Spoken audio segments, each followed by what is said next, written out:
হারাম উপার্জন করে, অন্যায়ভাবে সম্পদ আহরণ করে আপনি অনেক পয়সা কড়ি করেছেন, অনেক অ্যাসেট করেছেন, গাড়ি বাড়ি করেছেন, এগুলো দূর থেকে মানুষ দেখে আপনাকে মনে করবে আপনি অনেক সুখে আছেন। বাট আপনি জানেন যে আপনি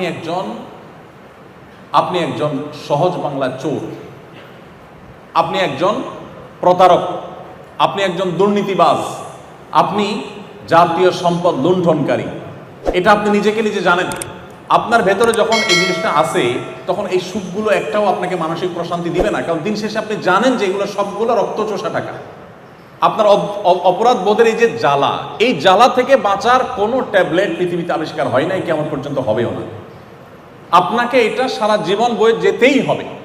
আপনার অবৈধ উপার্জন দিয়ে আপনার সন্তান খুব হাসি মুখে তার লাইফ হয়তো লিড করতে পারে, আপনার নাতিপুতি তারা হয়তো একসময় অনেক বেশি আপনার সম্পদ দিয়ে তারা সুখ স্বাচ্ছন্দ্যে থাকতে পারে, বাট আপনি নিজে নিজে জ্বলে পুড়ে মরবেন, কারণ আপনি জানেন সবগুলো অবৈধভাবে উপার্জন করা টাকা, রক্তচোষা টাকা, প্রতারণা করে দুর্নীতি করে কামানো টাকা।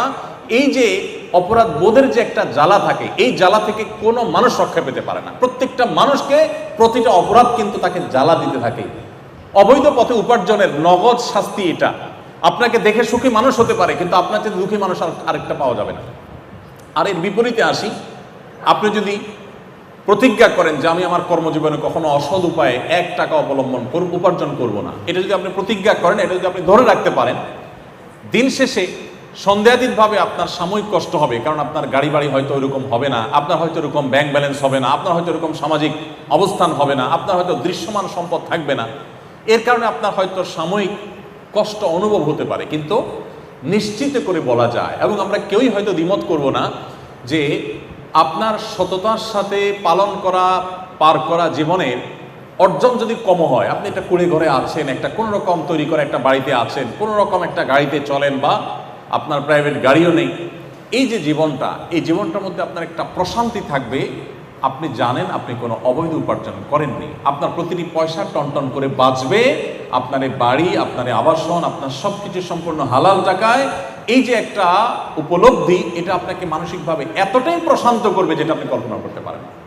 সম্মানিত উপস্থিতি, আমি বহু হারাম টাকায় সম্পদশালী হওয়া মানুষের সাক্ষাৎকার নিয়েছি, তাদের একান্ত আলাপ শুনেছি। তাদের কথাগুলো শুনে আমার কাছে এটাই মনে হয়েছে যে হারাম উপার্জন করে মানুষ কখনোই মানসিক প্রশান্তি অর্জন করতে পারে না। বাহ্যিকভাবে মনে হতে পারে সে অনেক সুখী, সে আসলে সুখী হওয়ার কোনো ওয়ে নাই। আর কোরআনে কারিমের একটি আয়াত আছে যেটি আমাদের জন্য গুরুত্বপূর্ণ। কেন গুরুত্বপূর্ণ? আয়াতটা আমি পরে বলছি। গুরুত্বপূর্ণ এই জন্য যে আমাদের দেশের মানুষের মধ্যে একটা ধারণা, মুসলমানদের মধ্যে একটা ধারণা তৈরি হয়ে গেছে যে টাকা হইলে বাঘের কল্লাও পাওয়া যায়। একটা প্রবাদ আছে, টাকা হলে বাঘের কল্লাও পাওয়া যায়, তার মানে টাকা হলে সবই পাওয়া যায়। অতএব আমার প্রথম প্রায়োরিটি হলো টাকা কামাই করা, বৈধ অবৈধ দেখা দেখি দরকার নেই, টাকা আসুক। টাকা এসে গেলে যেহেতু বাঘের কল্লাও পাওয়া যাবে, অতএব টাকা দিয়ে আল্লাহরও পাওয়া যাবে। এটা হলো আমাদের ধারণা, যার কারণে দেখবেন মানুষ যৌবন বয়সে ইসলামের ধারা কাছে যেতে চায় না। অনেকে আছেন ইয়াং বয়সে টাকা হয়ে গেছে, হজ করার মতো টাকা আছে তার কাছে, অ্যাবিলিটি আছে, যদি বলা হয় ভাই হজ করতে যান, তো বলে এত আগে হজ করে ফেলবো, কারণ তিনি মনে করেন যে এত তাড়াতাড়ি হজ করে ফেললে তো আমি বিভিন্ন অপকর্ম করতে পারবো না, এই জন্য হজটাকে রেখে দেন যে আমি বৃদ্ধ বয়সে হজ করব, তাহলে এর মধ্যে যা দরকার সব করে নিব, শেষ বয়সে একটা হজ করে ওমরা করে দাড়ি রেখে টুপি রেখে জুব্বা জামা লাগায়া মসজিদে গিয়ে বসে তসবিহ হাতে নিয়ে তবলিগে যে বিভিন্নভাবে আমি দিনদার হয়ে যাব, আর আমার প্রিভিয়াস লাইফ যেটা, এটা টোটালি দাঁড়িয়ে থাকবে হারামের উপরে। আমরা অনেকে ইসলামটাকে ঠিক এইভাবে পালন করার চেষ্টা করি, অথচ বাস্তবতা হলো যে আমার পেছনের ইতিহাস, অতীত মানুষ না জানতে পারে, আল্লাহ তাআলার কাছে রেকর্ড আছে, আর বান্দা হক আল্লাহ তাআলা মাফ করবেন না। এই জন্য আমি এখন সম্পদ কামাই করে নেই, একটা সময় আমি ফেরেশতা হয়ে যাব, এটা একেবারেই একটি ভুল জায়গা এবং ভুল চিন্তা। আল্লাহ তাআলা কোরআনে কারিমে বলেছেন, ইয়া আইয়ুহার রাসূলু কুলু মিনাত তাইয়্যিবাত, হে রাসূলগণ, সমস্ত নবী রাসূলদের প্রতি আল্লাহ তাআলা কমন একটা নির্দেশ জারি করছেন, কুলু মিনাত তাইয়্যিবাত ওয়া'মালু সলিহা। সমস্ত নবী রাসূলদেরকে আল্লাহ বলছেন, হে রাসূলগণ, আপনারা হালাল ভক্ষণ করুন, হালাল উপার্জন করুন।